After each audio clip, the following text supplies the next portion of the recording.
नमस्कार विद्यार्थी मित्रांनो, आपण व्यंजन संधीचे प्रकार हा घटक आपण अभ्यासत आहोत. मागच्या पिरियडमध्ये आपण नियम चौथा त्यामध्ये तर या व्यंजनापुढे इतर व्यंजने येऊन होणारा जो काही बदल आहे त्यामधील अ हा नियम त्यामध्ये आपण अभ्यासलो. आता आज ब अभ्यासूया. नियम चौथ्यामधील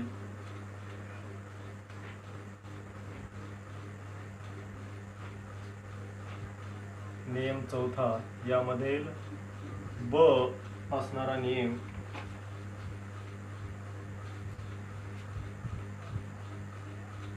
तो या व्यंजनापुढे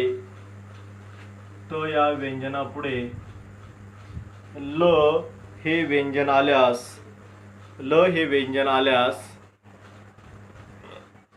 तो बद्दल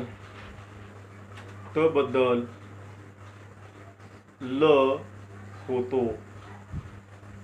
आता काही उदाहरण इथं आपण लिहून घेऊ. पुढ शब्द जे आहेत तर अधिक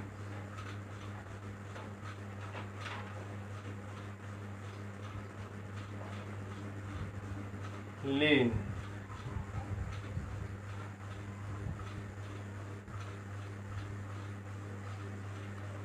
यानंतर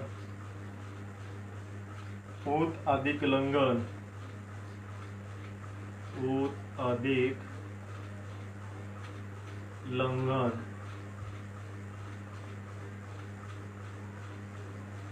ऊत अधिक लेख, ऊत अधिक लेख, विद्युत अधिक लता, विद्युत लता.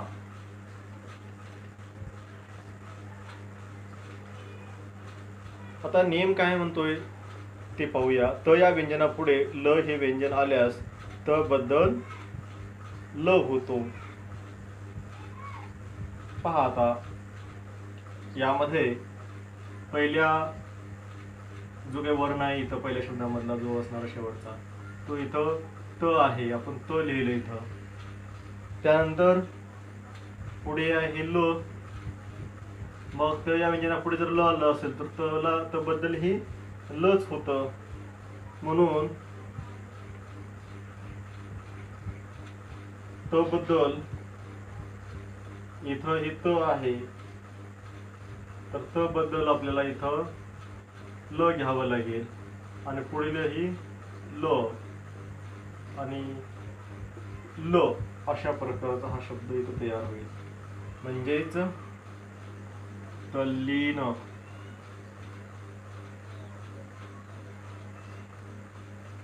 दुसरा जो आहे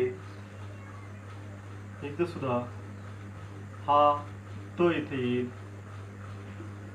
पुढे लंघन ल आलेला आहे म्हणजेच इथेही या त बद्दल ल येईल आणि हा पुढचा ल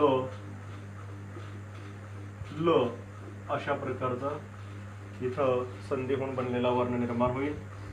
आणि दुसरा जो शब्द आहे उल्लंघन,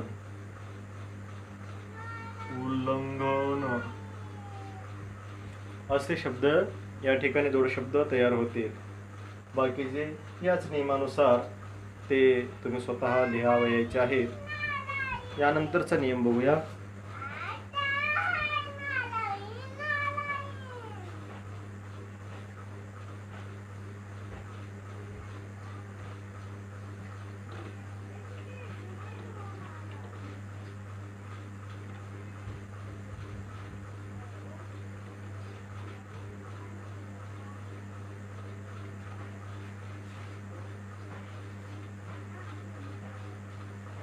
व नंतर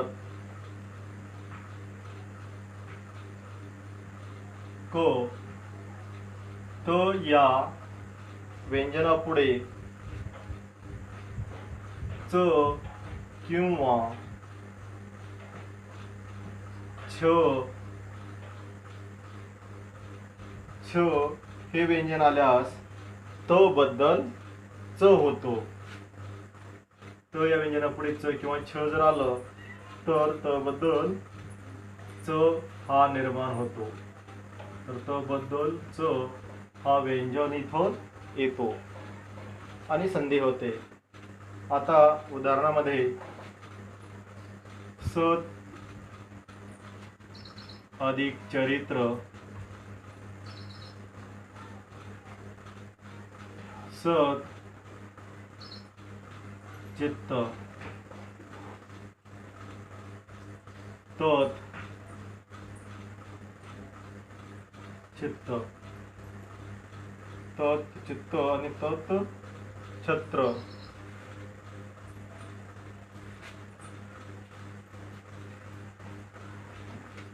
तत् छत्र,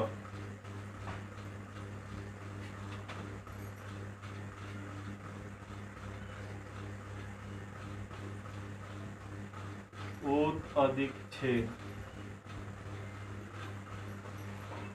त या व्यंजनापुढे च किंवा छ हे व्यंजन आल्यास त बद्दल च होतो.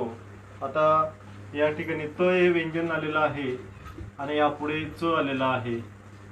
जर त या व्यंजनापुढे च किंवा छ आल्यानंतर त बद्दल काय होतो? च होतो. म्हणजे ह्या त बद्दल इथं च येतो आणि पुढचा जो आहे च, तर हे दोन्ही मिळून च असं तयार होतो. म्हणजेच सच्चरित्र, सच्चरित्र असा जोडशब्द असणारा निर्माण होतो. यामध्ये हा तो पुढे च आलेला आहे, त्या तो बद्दल हे चच येतो आणि पुढचा च इथंही च असं तयार होतो. दुसरा होणारा सचित्त,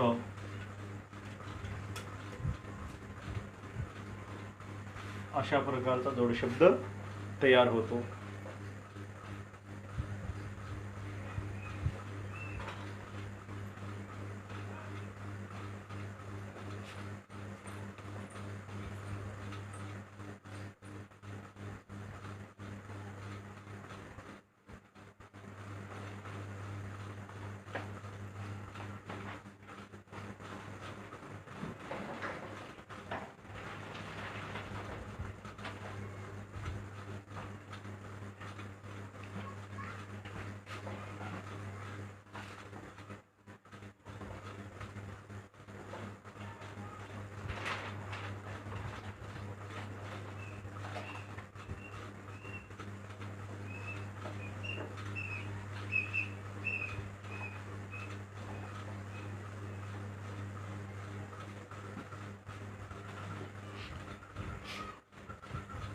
आपण स्वरसंधी आणि स्वरसंधीचे प्रकार, तसेच व्यंजन संधी आणि व्यंजन संधीचे प्रकार आपण इथे अभ्यासलेला आहोत. आता विसर्ग संधी आणि विसर्ग संधीचे प्रकार आपण अभ्यासूया. प्रमुख घटक असणारा हा विसर्ग संधी. विसर्ग संधी आणि विसर्ग संधीचे असणारे प्रकार. आता विसर्ग संधी आपण कशाला म्हटलेला आहे? एकत्र येणाऱ्या वर्णातील पहिला विसर्ग व दुसरे वर्ण व्यंजन किंवा स्वर असतो तेव्हा होणाऱ्या संधीला विसर्ग संधी असे म्हणतात. विसर्ग संधीचे उदाहरण वगैरे मागच्या पिरियडमध्ये आपण अभ्यासलेलं आहे. आता विसर्ग संधी म्हणजेच काय? पहिल्या शब्दामधला जो शेवटचा वर्ण म्हणजे पहिला जो काही वर्ण असणार आहे तो विसर्ग असतो आणि पुढच्या दुसऱ्या शब्दामधला जो काही वर्ण असणार आहे तो व्यंजन किंवा स्वर असतो आणि मग संधी या ठिकाणी होते. यास आपण विसर्ग संधी असे म्हणतो. आता यामधील नियम पहिला आपण इथं अभ्यासूया. विसर्ग संधी यातील नियम पहिला, विसर्गाच्या मागे ई किंवा ऊ विसर्गाच्या मागे ई किंवा ऊ आणि पुढे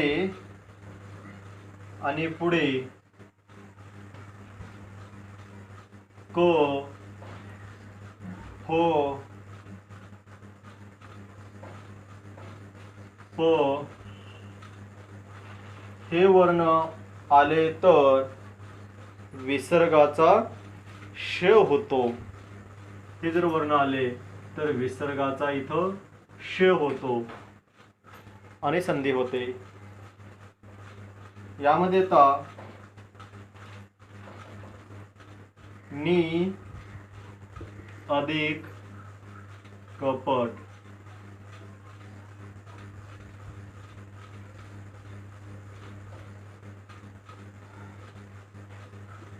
नी अधिक फळ नी अधिक पाप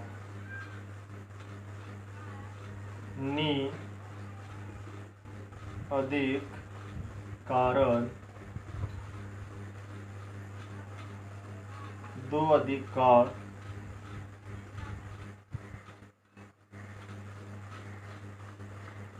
नी अधिक कर्ष.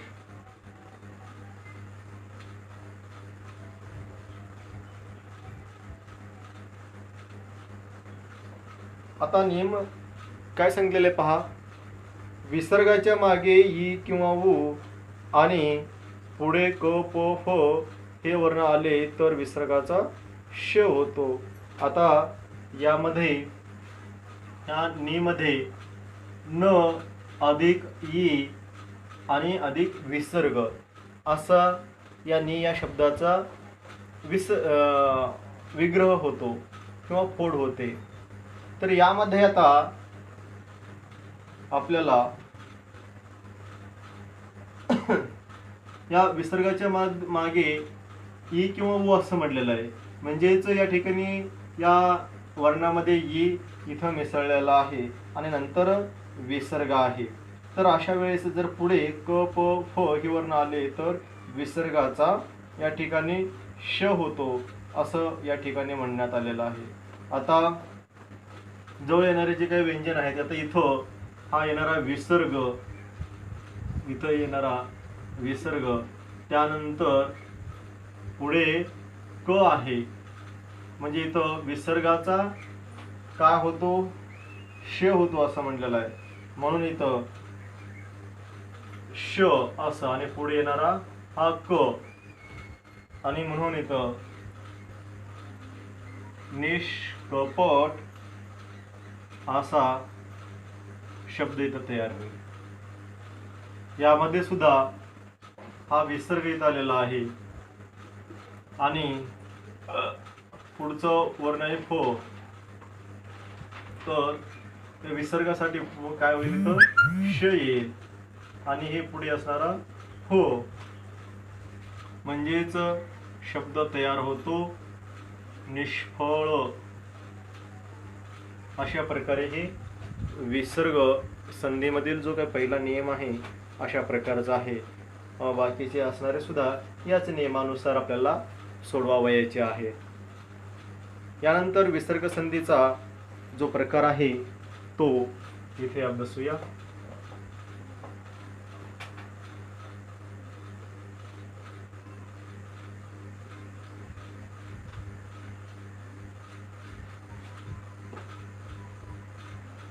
विसर्ग संधीचा नियम दुसरा.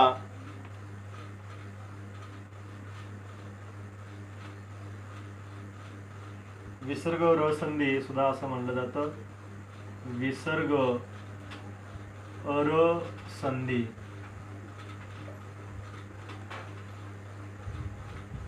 विसर्गाच्या मागे अ आ खेरीज विसर्गाच्या मागे अ आ खेरीज दुसरा कोणताही स्वर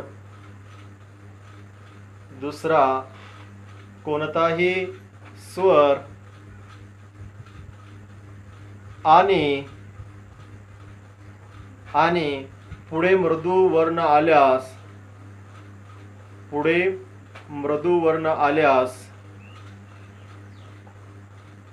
विसर्गाचा र होतो.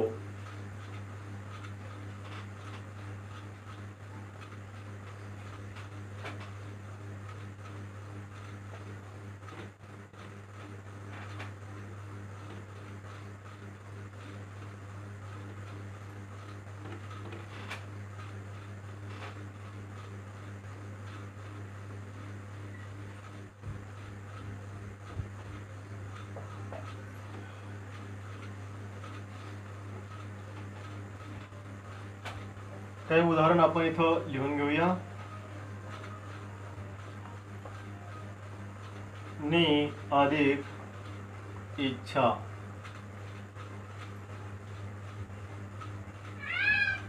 दुसरा आहे दू अधिक आत्मा.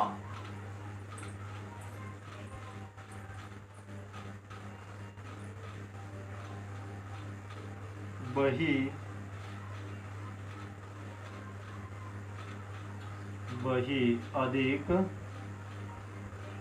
अंग.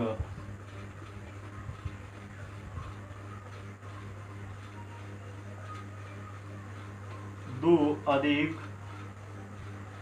जन.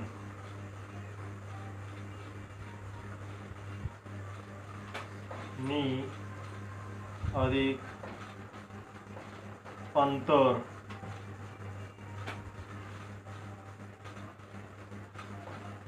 धनु अधिक विद्या.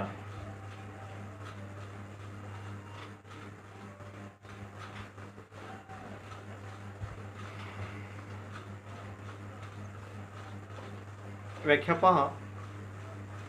विसर्गाच्या मागे अ आ खेरीज दुसरा कोणताही स्वर आणि मृदू वर्ण आल्यास विसर्गाचा र होतो. आता नियम काय सांगत आहे पहा इकडे. विसर्गाच्या मागे अ आ खेरीज म्हणजेच विसर्गाच्या मागे अ आणि आ सोडून दुसरा कोणताही जर स्वर आला किंवा आणि पुढे मृदू वर्ण आल्यास विसर्गाचा र होतो. आता हा नियम आपल्याला चांगल्या प्रकारे समजून घेणं महत्त्वाचं आहे. विसर्ग जो आहे त्या विसर्गाच्या पाठीमागे अ आ सोडून दुसरा कुठलाही स्वर जर आलेला असेल आणि पुढे मृदू वर्ण जर आलेला असेल तर विसर्गाचा र होतो आणि संधी होते. आता उदाहरण आपण इथं पाहूया. यामध्ये या नी मध्ये न अधिक ई असा यामध्ये स्वर आहे. आता या विसर्गाच्या मागे ई आहे आणि म्हणून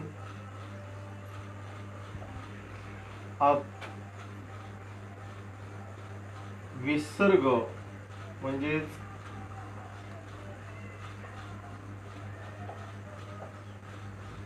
या ठिकाणी हा विसर्ग आलेला आहे आणि पुढे ई हा ऱ्हस्व स्वर आलेला आहे.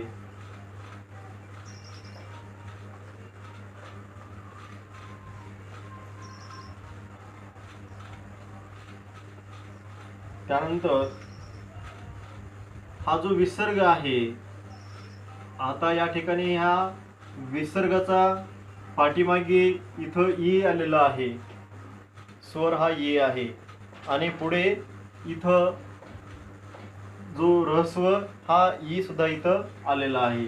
म्हणून आता इथं या विसर्गाचा पुढे आपल्याला इथं र होतो आणि संधी होते. म्हणजेच हा नी आणि या विसर्गाचा र झाला इथं आणि पुढे असणारा जो काही इच्छा जो शब्द आहे तो जशाला तसा इथं आपल्याला लिहावा लागेल. म्हणजेच शब्द इथं होतो निरीच्छा असा हा शब्द इथं तयार होतो.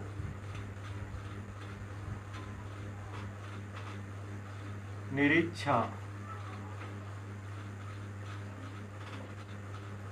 दुसरा जो आहे, या इथंही विसर्ग आहे आणि पुढे हा स्वर आलेला आहे. आता हा इथं दू यामध्ये ऊ आलेला आहे, म्हणून या ठिकाणी या विसर्गाचा इथंही र होतो आणि पुढील असणारा शब्द जसं तसं इथं येतो. म्हणजेच आता हा जो आ आहे या र मध्ये मिसळला गेला. इथं दुरात्मा, दुरात्मा असा इथं शब्द तयार झालेला आहे. आता यामध्ये बही, यामध्ये ई आहे इथं आणि विसर्ग आहे आणि पुढे ओ आलेला आहे. तर आता या ठिकाणी बही ही जी आहे, बही असं आलेलं आहे.